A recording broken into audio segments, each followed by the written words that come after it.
Hi, it's Fies Taro. Hello, Leo placement. So, yes, oo. Ngayong August, ibibisto ko sila sa inyo. No? So, kung anong meron, o, diba, kung sino yan, anong kailangan mong malaman sa buwan ng Agosto. So, yun ang ating titingnan, okay? Para gawin na rin gabay. So, again, kung meron pong tanong pagdating sa private reading at sa ating mga charms, yes, mag-message po, no, direct message sa akin pong FB page and doon tayo magkwentuhan. Diba? So, Leo, buwan ng August, anong kailangan mong malaman? At sino itong mga to? Okay, Leo, again, don't forget to like, share, and subscribe. Okay, let's get 3 for Leo placements. Leo,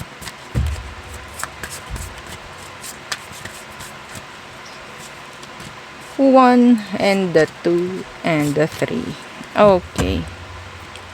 And then i-clarify natin using our tarot. Okay, so let's see anong ito. So it's complicated, more complex than it seems. So sino yan? And then unspoken desires, unexpressed inner desires, often hidden needs or emotion. May ganito akong nakuhang reading, I don't know. Pwedeng kahapon or nung isang araw. Okay, facade of concern. So, someone's concern may not be sincere, hiding ulterior motives. Ayan. Ayan ang ating aking mga ibibisto sa inyo. So, sino yung mga yan, no, sa buwan ng Agosto. So, anong meron dito sa it's complicated na yan? Okay, more complex than it seems. Anong meron dyan sa it's complicated?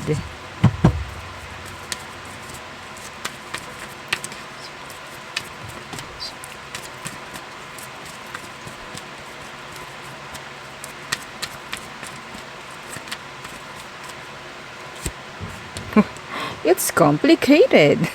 So confusing. So the Ace of Swords in the reverse. Could be an aqua.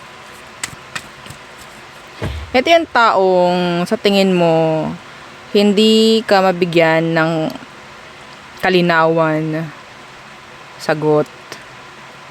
Okay? Sabihin nating mas bibigyan ka pa, no, ng kung ano mang mga isipin. This is dumarating na sa puntong may pagtatago na, may pagsisinungaling, may pagtatago. Okay? We have here death.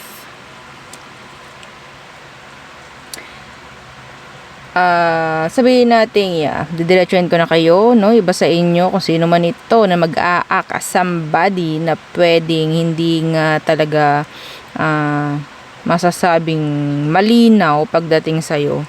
May chance po na ng separation. May chance, para siyang nag-step back. Unti-unti. Like, hindi ka naman niya bibiglain, pero makikita mo, malalaman mo. Yeah. So, iba sa inyo, nakakaranas na ng ganyan, nitong mga nakaraan. Hindi malabo ang separation. Some of you, may mga nakatago. Okay? Kaya mangyayari to. May mga secrets, lies. Yeah, may mga nakatago. Sun in reverse, oh. The sun in reverse, that is something hidden. Okay? Hindi pinapaalam. Some of you, meron ako nakitang Hierophant. May chance magkaroon ng kakonek this August, pero hindi sila ganun na magiging transparent or klaro sa inyo. Why? There's something. Okay? Could be a Scorpio and an Aqua. may komplikadong connection na pwedeng mag-start ngayong August. Okay? So, unspoken desires. So, unexpressed inner desires, often hidden needs or emotions. So, may chance, sino to? Sino tong nagtatago na ito pagdating sa emosyon niya sa'yo, mga kagustuhan kung sakali, no? Mga pangangailangan. Yeah, the Six of Wands. So, I think matagal na ito na sabihin nating ginugusto ka, no? Nagbibigay sa'yo ng attention. Nandyan palagi yung sabihin nating ikaw lang yung nasa paningin palagi ng taong to. Could be a fire sign. Yeah, the King of Swords. Alam mo itong taong to, talagang tahimik. Yeah, tahimik. Detached. Cold siya. Pero I think may chance itong taong ito is maging open or maging transparent sa iyo ngayong August. Okay? Some of them may pagka-mysterious type nga. No? May pagka-hermit siya eh. Parang ganyan. I don't know. They could be a Virgo. Mga ganyan bagay, no? Okay? Some of you, I'm hearing a surprise pagdating sa workplace. Not for all, pero yeah. Okay? And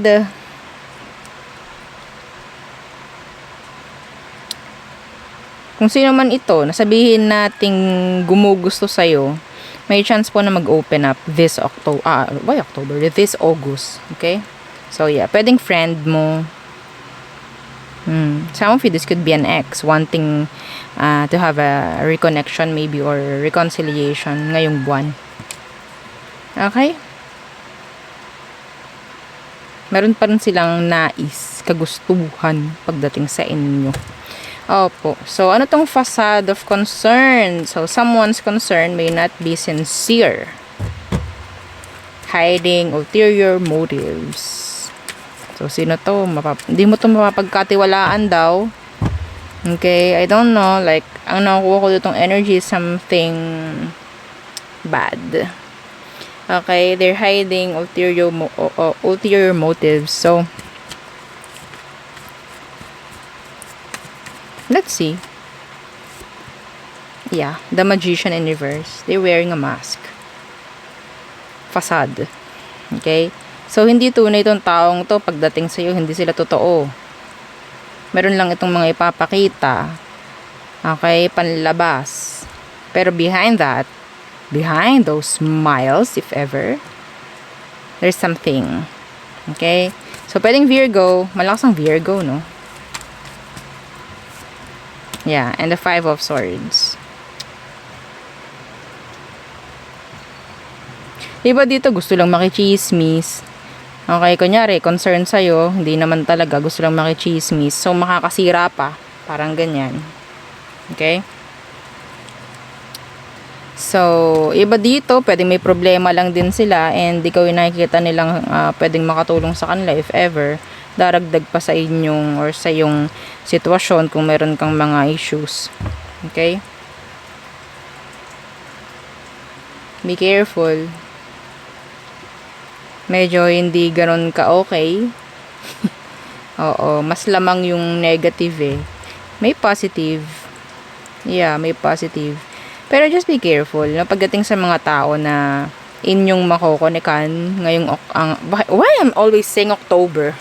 There's something pagdating sa October, ha? Okay, so siguro itong reading na to is pwedeng maulit. Okay, itong mga nakikita natin pwedeng October. Or pwedeng meron kayong kilala na ang birthday ay October. Or pwedeng sila yun. Check nyo rin. Okay? Yeah, we have your Scorpio, Virgo, air, fire. Okay? So, yeah.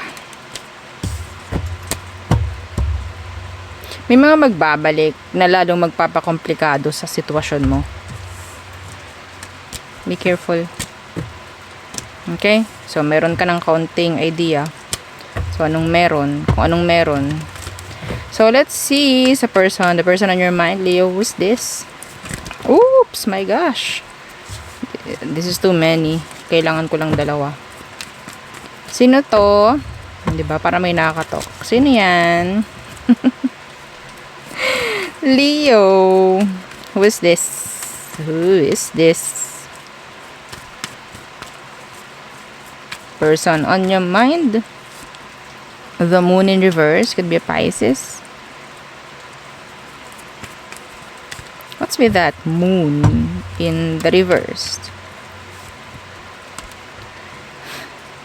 Again. The Ace of Swords in the reverse.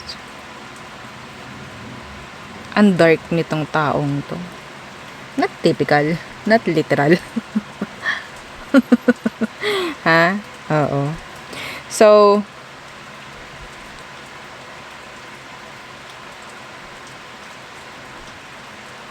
you're hiding secrets. May pagka-negative tong taong to.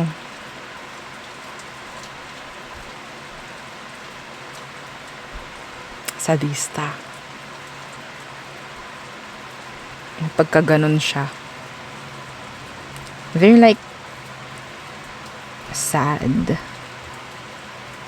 Gusto ng taong to kung hindi, parang ano eh, kung malungkot siya, dapat malungkot ka rin. I'm hearing number 7.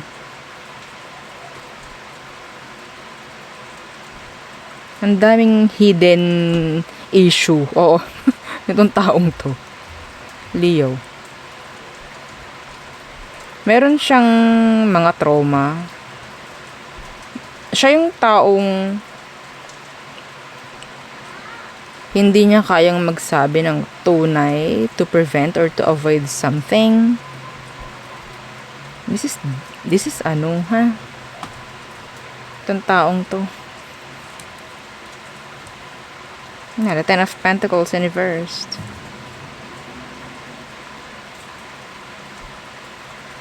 Alam mo, Leo, itong taong sabihin natin nagawa niyang magsinungaling or magtago sa'yo dahil kailangan. Some of you nagawa niyang maglihim dahil kailangan ka niya or gusto ka niya. Kaso nga lang,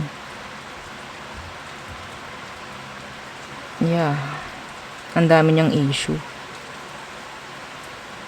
Ang dami niya pong issue. Anong situation niyo ngayon? Some of you, hindi kayo magkausap. Anong issue?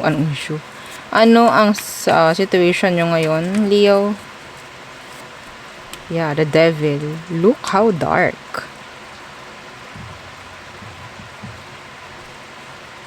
Sinasagip mo tong taong to, I think. Or sinagip mo tong taong to.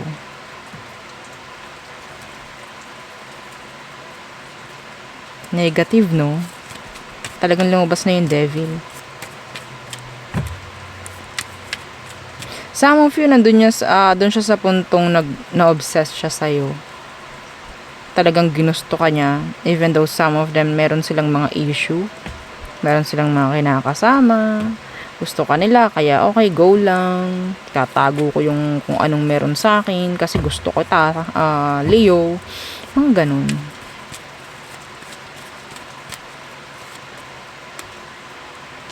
Everything, anything gagawin ng taong to.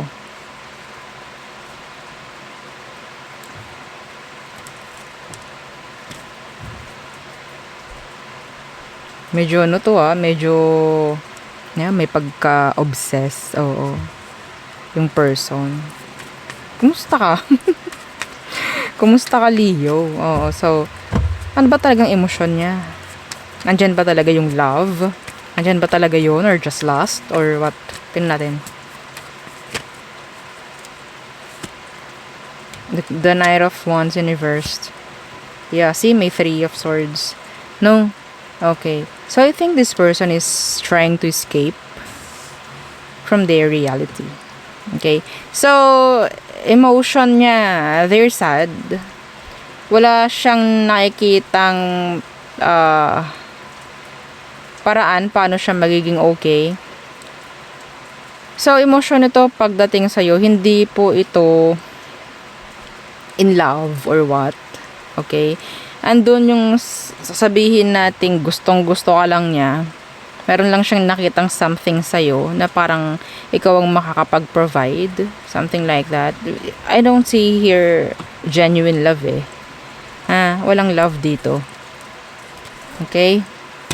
So, ikaw yung nakakapag-provide ng something na kailangan niya. And actually, pwedeng mahawakan ka nito, Leo. Okay, so kung anong meron sa kanya, issue, conflicts, kung ano man, lalo na kung nag-ano kayo. Yeah, physical interaction.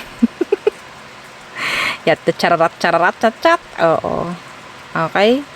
Mahahawakan ka niya. So, pwedeng may third party involved dito. They're trying to escape from their reality. They're running. Okay? Para silang tumatakas sila. And ikaw yung escape. Let us see. What's their next action? Ngayong August. The Six of Wands. Talaga naman. Ang sakit sa ulo nito. And the Five of Wands. Intimacy. I'm hearing intimacy.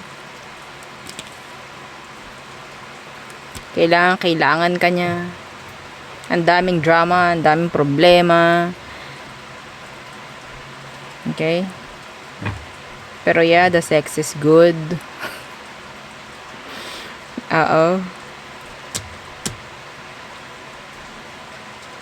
Andun yung attachments. Okay, nandun po yung attachments. So, medyo mahirap itong layuan. Mahirap itong i-cut off. Kasi may nabuo ng attachment dito. Okay? So, whether kung hindi man kayo magkausap sa ngayon, hindi po nakikitang sarado na yan. May chance bumalik kung sakali. May chance na magkaroon muli ng takbo yung inyong sitwasyon sa ngayon. Okay? Kasi some of them, hindi okay yung sitwasyon nila. Hindi okay yung sitwasyon nila in general. Ang dami. Oh my God.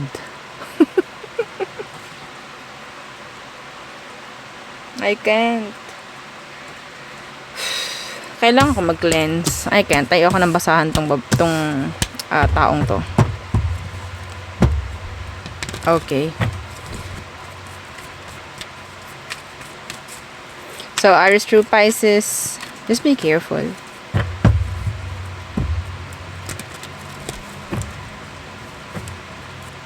Parang sumasagip sa hindi dapat sagipin. Okay? Aries, they want communication. Taurus, they need your attention. They want your attention. They want to communicate. Gemini, ayaw nila ng stress. Cancer, they want answers. No? Oh, magka-rhyme. So, Leo, this is burdens. Feeling the burden. Some of you, they want to communicate pero hindi nila kaya. Or what. Okay, so Virgo, time waster. Libra, very inconsistent. Scorpio, they're hiding something. I think meron kailangan si Scorpio sabihin sa'yo na hindi niya masabi. Some of them nakokonsensya na. Okay, Sagittarius, feeling the disconnect. Okay, emotionally, maybe. Okay, so mayroon chance na gusto niya ng, some of them, they want closure. Or ikaw from them. Capricorn, their back is turned. I think, practicality lang ni Capricorn to. Aquarius, they're letting you go. Pisces, para siyang, they're losing hope. Parang, hindi na sila nag-expect from you. Yeah. Okay, so there, yun ang aking reading for you, Leo placements. Again, please don't forget to like, share, and subscribe, and follow our FB page, and isa po nating YouTube channel na nasa description box below. Again, thank you. Goodbye.